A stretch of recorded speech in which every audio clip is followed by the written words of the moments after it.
partner, naranasan ko yan nung high school ako eh. Bukod sa pamasahe lang yung dala ko, yung extrang dala ko is 5 pesos na lang. Alam mo partner, hindi ka nag-iisa. Naranasan ko na rin yan dati.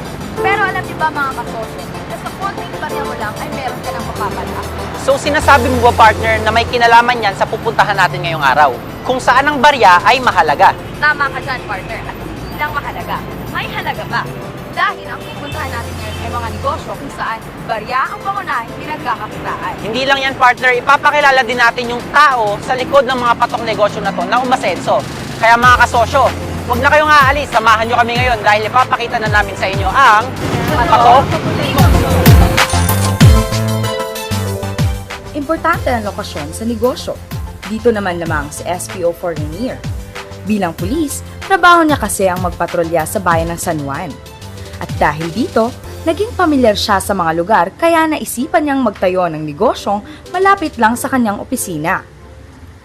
Mga kasosyo, literal na mainit ang unang negosyong ipapakita namin ngayon. Hindi may pagkakaila ang hilig ng Pinoy sa kape. Patunay niyan ang napakaraming coffee brands na pagpipilian.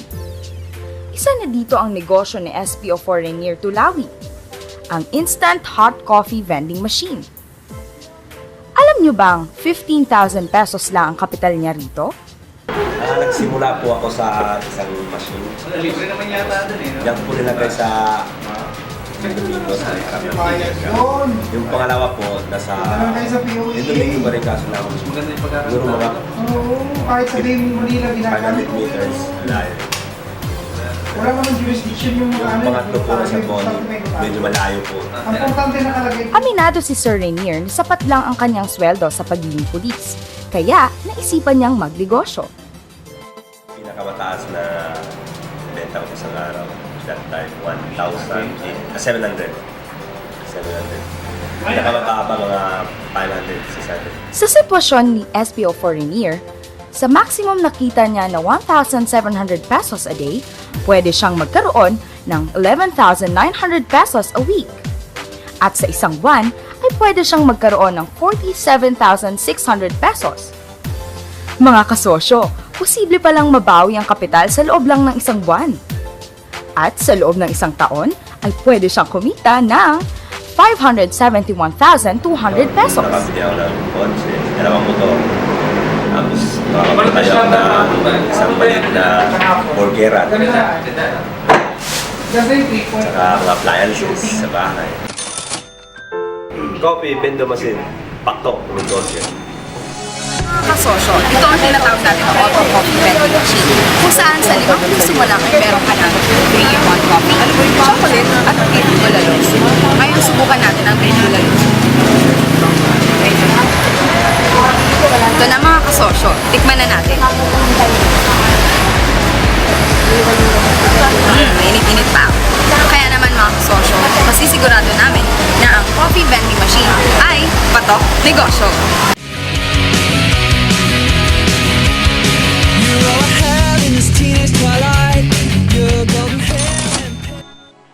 Dahil sa padami ng padami ang mga kabataang nahihilig at kailangang gumamit ng computer at internet, ito ang napagkunang ideya ni Aling Lilia upang magpundar ng PisoNet. Nakapag-isip ako na kung ano-anong mga negosyo, parang napakalaki ng puhunan. Eh dito sa PisoNet, na medyo maliit lang ang puhunan at saka parang na ano ko na ito'y patok na patok sa mga bata dahil ang mga bata ngayon mahilig sa computer at saka ina yun talagang natin sa panahon na to. At ito ay pandagdag namin sa pang-araw-araw namin pangangailangan. 14,000 ang puhunan ni Aling Lilia. Bagamat mag-iisang taon pa lamang sa ganitong negosyo, ay aminado siyang naging pangunahing pinagkukunan ng pangtustos sa araw-araw at napapaikot niya pa ito. Katunayan nga, nakapagpundar pa siya ng 3 dahil tinangkilik talaga ito ng maraming kabataan. Sa sitwasyon ni Aling Lilia, kung sa isang araw ay kumikita siya ng 600 pesos, sa isang linggo ay meron siyang 4,200. Sa isang buwan ay 16,800. At sa isang taon ay pwede siyang kumita ng 201,600 pesos. Bawi na sa kapital, bawing-bawi pa sa posibleng kikitain.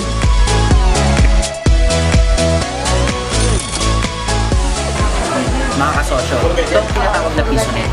Sa halagang piso ay 3 minuto ka na para mag-computer at mag-internet. Kaya tinitiyak sa inyo, patok negosyo to. Tara, subukan natin.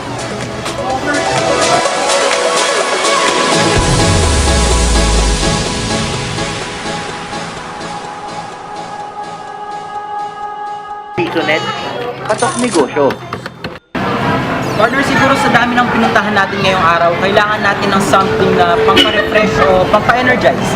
Teka, magkano bang pera mo dyan? Rest na lang, partner.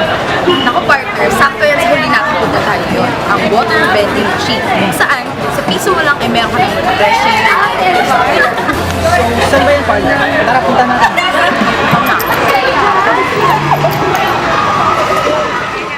Water is life. Ito nga ang pinaghuhugutan ng inspirasyon ni Mang Noel para sa kanyang negosyo. Graduate ng mining engineering si Mang Noel at nakatulong nga ito sa pag-iimbento niya ng ionized water vending machine. Nung binigay nung inalok sa akin yung vending machine na yan, at maganda naman ang magiging profit namin, tapos wala akong problema kundi self-operated siya, so maganda siya, di ba? Wala akong intindihin na, kundi ang intindihin ko lang pala, pag naubos yung tubig, papalitan namin, lalagyan namin ng panibagong tubig. Yung produkto ko ngayon dito na drinking water, hindi yan ordinary purified water o mineral water. Yan ay ionized o energized water ang tawag namin. Yung energized water na yan, pag uminom ka, mayroon kang extra na lakas. Doon sa vending machine sa isang unit, 150 average yan. Ang pinakababa niyan, mga 50 isang araw. Tapos ang mataas niyan, 300 to 400 a day. More or less, kumikita kami ng mga sa loob ng 15 days, ang quincenas. Kita kami ng 5,000. Sa sitwasyon ni Mang Noel, 30,000 pesos ang kanyang kikitain sa isang buwan. At aabot ng higit kumulang 360,000 pesos sa loob ng isang taon. Patok na patok nga ang negosyo ni Mang Noel na ionized vending machine. Bukod sa malinis at nakakapagdagdag ng energy, ito rin ang pinagkukunan niya ng kapital para sa kanyang canteen business. Piso-piso water vending machine, patok negosyo. Maraming salamat sa mga mayaman sa mga kasoto. Tandaan, hindi lamang kapital ang kailangan sa pagnenegosyo. Kailangan mo ng tiyaga, determinasyon at sapat na kaalaman. Gawin na! Ang baryo mo! Kaya mga kasosyo, samahan nyo kami sa susunod na Sabado. Dito lamang sa Patok Negosyo!